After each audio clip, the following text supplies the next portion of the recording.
میں بھی جب قلات میں گیا نا 2 مہاراج سے ملاقات ہوئی, دونوں کی شادی نہیں ہوئی تھی. ایک تو ینگ تھے ذرا, دوسرے تھوڑے ایجڈ تھے, ان کا انٹرویو نہیں آیا. تو وہ بھی نہیں, اتنے بڑی عمر کے ہو گئے, ان کے بچے گھوم رہے ہیں وہاں. میں نے بار بار پوچھا یہ بچے آپ کے ہیں؟ کہنے نہیں میرے نہیں ہیں. پھر میں نے پوچھا یہ بچے آپ کے ہیں؟ کہنے میرے نہیں ہیں. بھائی میں نے تو شادی نہیں کی. ایک دم میرے شوق ہوا, میں نے کہا بھائی مہاراج کیا کر رہے ہو؟ قال النبی صلی اللہ علیہ وسلم تزوجوا ولا تکونوا کرہبان النصارى, نکاح کرو عیسائیوں کے پادریوں کی طرح نہ بنو. کیا کرتے ہیں؟ واتقوا اللہ الذی تساءلون به الارحام, دولہا دلہن کو سمجھایا جا رہا تھا انسان کے بچے بن جاؤ. یہ خطبہ ایسا ہے, آپ نیٹ پہ لکھو اس کا ترجمہ آ جائے گا. پنڈت جی کے الفاظ لکھو تو نیٹ بولے گا پتہ نہیں کیا بول رہا ہے بھائی, تو میری کچھ سمجھ میں نہیں آ رہا. صحیح ہے نا, وہ پنڈت جی سے ہی پوچھنے پڑیں گے. میں تو گیا تھا پنڈت جی سے پوچھنے کے لیے بھائی کچھ بتاؤ, لیکن میں نے کہا وہ پھر ناراض نہ ہو جائیں. پنڈت مہاراج تھے وہ, پنڈت جی تھے بھی نہیں. پتہ نہیں مہاراج میں پنڈت جی میں کیا فرق ہوتا ہے. وہ ان کے مفتی اعظم ہوتے ہوں گے شاید پنڈت, اور مہاراج نارمل مولانا ہوتے ہوں گے, تو شاید یہ ہوتا ہو, واللہ عالم. خیر, پھر اللہ نے کیا فرمایا؟ دوسری آیت جو پڑھی جاتی ہے, یا ایھا الذین آمنوا اتقوا اللہ وقولوا قولا سدیدا, ایمان والو اللہ سے ڈرو اور ہمیشہ سیدھی سیدھی بات کیا کرو. کیا کیا کرو؟ یہ نہیں کہ سچی بات. قولوا قولا صادقا نہیں کہا اللہ نے, قولوا قولا سدیدا.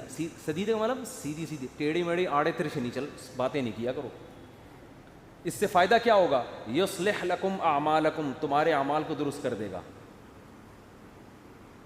یہ میاں بیوی کو سمجھایا جا رہا ہوتا ہے کہ ابھی سے نا سیدھی بات کرنا سیکھو. ٹوپیاں گھمانا, شوہر بیوی کو ٹوپیاں, بیگم میاں کو, پوری زندگی کس پہ چلتی ہے؟ ٹوپیوں پہ. سیدھی بات کرتے ہی نہیں.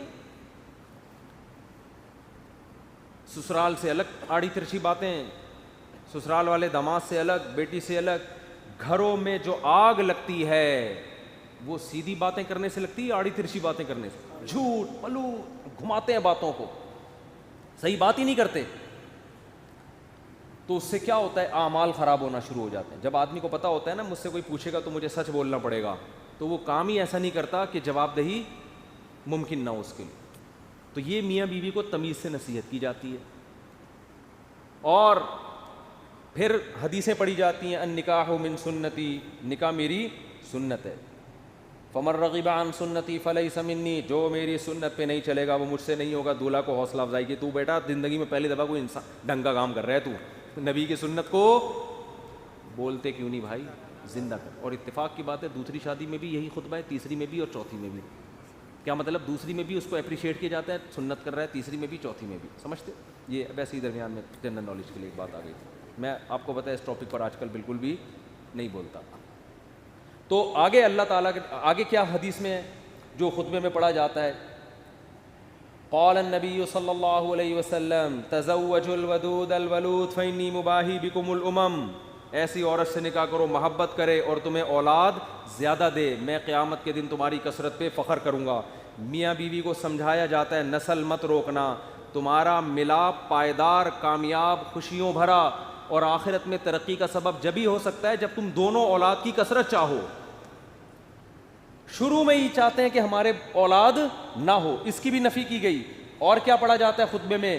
وقال النبی صلی اللہ علیہ وسلم تزوجوا ولا تکونوا کرہبان النصارى, نکاح کرو عیسائیوں کے پادریوں کی طرح نہ بنو. میں بھی جب قلات میں گیا نا 2 مہاراج سے ملاقات ہوئی, دونوں کی شادی نہیں ہوئی تھی. ایک تو ینگ تھے ذرا, دوسرے تھوڑے ایجڈ تھے, ان کا انٹرویو نہیں آیا. تو وہ بھی نہیں, اتنے بڑی عمر کے ہو گئے, ان کے بچے گھوم رہے ہیں وہاں. میں نے بار بار پوچھا یہ بچے آپ کے ہیں؟ کہنے نہیں میرے نہیں ہیں. پھر میں نے پوچھا یہ بچے آپ کے ہیں؟ کہنے میرے نہیں ہیں. بھائی میں نے تو شادی نہیں کی. ایک دم میرے شوق ہوا, میں نے کہا بھائی مہاراج کیا کر رہے ہو؟ اس میں پرانے کوئی ڈائلاگ یاد ہے نا, وہ مہاراج اس طرح کے ایک دم اسٹائل سے آتا تھا, وہ مہاراج. تو میرے منہ سے ایک دم مہاراج آپ اپنی ایج دیکھو, تو کیسے ہی گزارا ہو رہا ہے. تو انہوں نے کہا بھائی ہم جو مندر کے لیے قربانی دیتا ہے نا, پھر اپنے پرانے والے مہاراج کی انہوں نے مجھے تصویر دکھائی, یہ میرے پیر تھے, ان کا میں نائب بنا تھا. تو جو اپنے آپ کو مندر کی خدمت کے لیے وقف کر دیتا ہے, شادی نہیں کرتا کہ بس مندر کی خدمت ہی کرنی ہے, وہ پھر اس مندر کا مہاراج بنتا ہے. ان کا مذہب ہوگا, میں ان پہ طنز نہیں کر رہا, وہ ان کا جو مذہب ان کو سکھاتا ہے. میں نے ان سے کہا لیکن مجھے تو موقع مل گیا, میں نے کہا آپ کا مذہب آپ کو یہ کہتا ہے کہ آپ شادی نہ کریں, ہمارا مذہب ہمیں یہ کہتا ہے کہ مر رغب عن سنتی فلیس منی. نبی نے فرمایا جو نکاح نہ کر کے میری سنت سے اعراض کرے گا اس کا مجھ سے کوئی تعلق نہیں. اور حبب الی النساء والطیب, نبی نے فرمایا دنیا میں دو چیزیں محبوب ہیں, ایک نکاح کی کثرت اور ایک خوشبو. تو ہمارے نبی تو بالکل اس کے اپوزٹ چلے ہیں, بالکل اس کے برعکس. تو یہ نہیں کہ نکاح کرنا ہے, کثرت نکاح کی ترغیب ہے. میں نے کہا ہم تو رہبانیت کے بالکل اگینسٹ چلتے ہیں. تو مجھے اس وقت وہ حدیث سمجھ میں آئی کہ آپ عیسائی بھی یہ کرتے تھے, پادری, نکاح نہیں کرنا.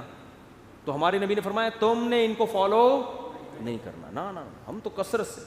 تو مجھے لگ رہا تھا وہاں بیٹھ کر کہ یہ جو مہاراج ہیں وہ مہاراج کے چہرے پر نا افسردگی کے آثار تھے. یہ پہلے والے جو مہاراج جن کا انٹرویو آیا یہ تو پھر بھی ینگ تھے, تھوڑے سے اچھے صحیح. دوسرے والے مہاراج افسردہ, گھٹنوں میں بھی پرابلم, کچھ مسائل بھی تھے بیماریوں کے. تو میں مہاراج سے ریکویسٹ کرنے والا تھا کہ کر لیں شادی, یہ مسائل آپ کے نیچرل لائف کا کوئی آلٹرنیٹ نہیں ہے. مندر کی خدمت شادی کر کے بھی ہو سکتی ہے.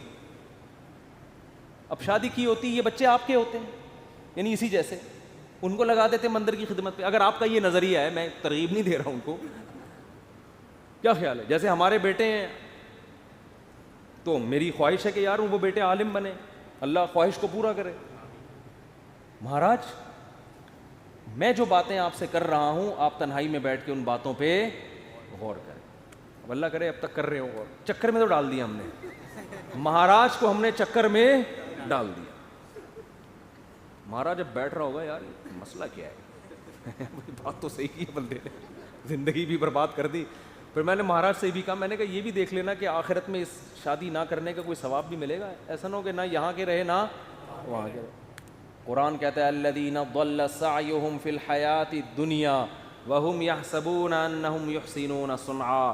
قرآن کے الفاظ ہیں. بھائی ہندو یہ نہ سمجھیں کہ میں تو اسلام کی بات کروں گا نا, آپ کا مذہب اگر یہ کہتا ہے تو ٹھیک ہے بھائی آپ اس کو فالو کریں, آپ کو نہیں سمجھ میں آ رہا تو ہم کیا کہہ سکتے ہیں. لیکن ہمارا جو مذہب ہے وہ ہمیں کیا کہہ رہا ہے, وہ یہ کہہ رہا ہے کہ الذین ضل سعیہم فی الحیاۃ الدنیا. کچھ لوگ دنیا میں ایسے ہیں کہ جن کی کوششیں برباد ہو جائیں گی دنیا میں, حالانکہ وہ یہ سمجھ رہے ہیں کہ وہ بہت اچھا کام کر رہے ہیں.